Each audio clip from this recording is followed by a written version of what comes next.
UPPL long live! Long live! Long live! Pramod Bora Jindabad! Jindabad! Jindabad! Pramod Bora Jindabad! Jindabad! Jindabad! Tektor Party long live! Long live! Tektor Party long live! Long live! Long live! UPPL long live! Long live! Long live! UG Brahma Jindabad! Jindabad! Jindabad! UG Brahma Jindabad! Jindabad! Jindabad! Pramod Bora Jindabad! Jindabad! Jindabad! जासिगोन सोमखोर बसुमतारी गेवलां Basumatary मोजांस्रि Basumatary Basumatary India Basumatary सोरबा थानांगौबाय नामा थालाङो ना माबायालाय फट'लालाय block UPPL दोलोनि part मार्शेलनि गाहाय नेहाथारि बिथां दतमा ब्लक UPPL दोलोनि रांगिरि मलपारा BCDCनि मानगोनां चेयारमेन बिथां प्राइमारिनि आफादगिरि इउथनि सेन्ट्रेल इउथनिफ्राय गासैबो 40टा समस्तियाव खामानि मावनायनि केम्पेइन खालामनायनि जे इनचार्ज दायित्वखौ बिथाङा मोननो हादों मानगोनां माहारि सारखौ गावनि स्टेटमेन्टजों लोगोसे गावनि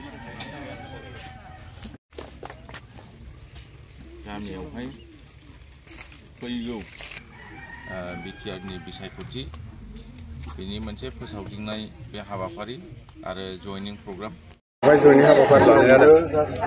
दिनै 8 नं दतमा समस्तिनि सिङाव नेपालपारा प्राइमारिनि आन्डाराव जे नाराबारि गामि बे गामियावहाय गासै 14 नखर बियो जोंनि UPPL दोलोआवहाय जगदान जाफैबाय बिथांमोना इउथ BPFनि दतमा ब्लक कमिटिनि सासे भाइस प्रेसिडेन्ट दङ आरो बिथांजों लोगोसेयै माखासेया एक्टिभ वार्कार बा BPFनि सोद्रोमाजोबमोन दा बिथांमोनहा जिहेतु दिनैहाय जोंनि दतमा समस्तियावहाय मानाव गेदेर बिटिआरनि चिफ थामहिनबा UPPL दोलोनि आफादगिरि प्रमद बर' सारा UPPL दोलोनि जिहेतु बिजाथि जाफैबाय बेखौ मोजां मोननानै आरो बिथांखौ बुरजाथार भटआव जाहाथे जों देरहाहोहरनो हायो बेखौ नोजोर बोनानै जोंनि UPPL दोलोनि आदर्श नीति आरो प्रमद बर' सारनि सरकार सालायनाय बेनि माखासे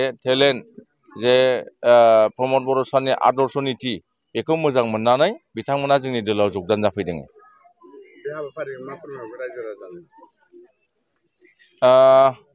जोङो रायजो राजाखौ खावलायगोन दा दिनै नाराबारि गामिनिल' बाथ्रा नङा दतमा समस्तिनि खना खनला जेसेबां गामिफोर दङ जेसेबां प्राइमारिफोर दङ बेवहाय बे जगदान हाबाफारिया जागासिनो दङ माखासेफोरखौ जोङो मिडिया फ्लास खालामनाय जाया बिदिनो नखर नखर UPPL गामि गामि UPPL बे हाबाफारिया जागासिनो दङ दा बेवहाय जोङो माखासे जाय बिथांमोना BJPआव जगदान जादोंमोन बिथांमोनाबो जोंनि दोलोआव फैफिनगासिनो दङ BPFनिफ्राय माखासे BJPआव थांनायफ्राबो जोंनि दोलोआवहाय कन्टेक्ट जागासिनो दङ दा हयथ' आं खावलायगोन जे दिनैनि दिनावहाय UPPL दोलोनि बिजाथि मानाव गेदेर प्रमद बर' सारजों जेबो कन्टेस्ट खालामालासेनो गुबुन दोलोनि बिजाथिफोरा हयथ'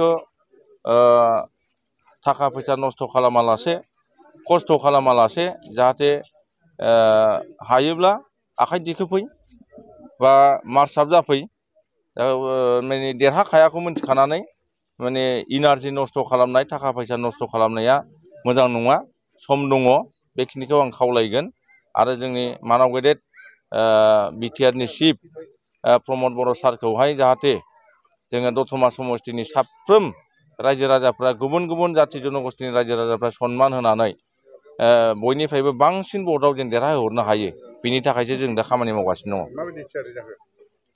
थियारिया जेबो बिदि जोंहा उसुबिदा गैया जोङो फ्राय गासिबो रेडि जोबसै दा इलेक्शना माला जायो बेखौल' नेनानै दङ 22 तारिखआ माला फैयो बेखौल' नेनानै दङ बे 22 तारिख दिनावहाय दतमानि सिङाव थानाय गासै रायजो राजाफोरा गुबुन गुबुन जाथि जनगोष्ठीनि रायजो राजाफोरा जाहाथे गाहाम गोसो गाहाम देहा लानानै जेबो बिपद आफद गैयालासेनो बे इलेक्शनखौ जाहाथे गावबागाव मुल्यबान भटखौ जोङो होनो हायो बेखिनिखौ नेनानै दङ ओरैनोथ' नामा सन्जय बसुमतारी गामिया 1 नं नाराबारि। सिगां आङो दतमा ब्लक इउथ BPF हिसाबैनो भाइस प्रेसिडेन्टआव खामानि मावबाय थादोंमोन। मा जाहोननि थाखाय नोंथाङा BPF राजखान्थि दोलोखौ नागारखो? जाहोना इलेक्सन सफैयोब्लाथ' अनेकथा जाहोन थायो। दा राजनिति हिसाबै दिनै इलेक्सननि जे ढौ जे मोनसे परिबेस दिनैहाय जे UPPL जे सरकार दैदेननाय जे प्रमद बर' सारनि जे सरकार दैदेननाय जे बर'आ खौसे जानांगौनि जे सार्थनि मोनसे स्ल'गान होगासिनो दङ। बे बिथिंखौ नायनानैहाय दिनै BPF आव थानाय समाव दिनै BPF-आनो जे जाथिया खावनै खावथामाव थाबाय थानांगौनि सार्थखौ नुहुरनानै जे दिनै प्रमद बर'आनो जुदि बर' जाथिखौ खौसेनि स्ल'गानाव जुदि होबाय थादोंबा दा आंबो बे जाथि खौसेथि खालामनो लाबोनो नागिरनाय पार्टियावनो थानाया मोजां होननानै आं दिनै बे UPPL दोलोआवहाय जगदान जाफैनाय जादों आरोखि।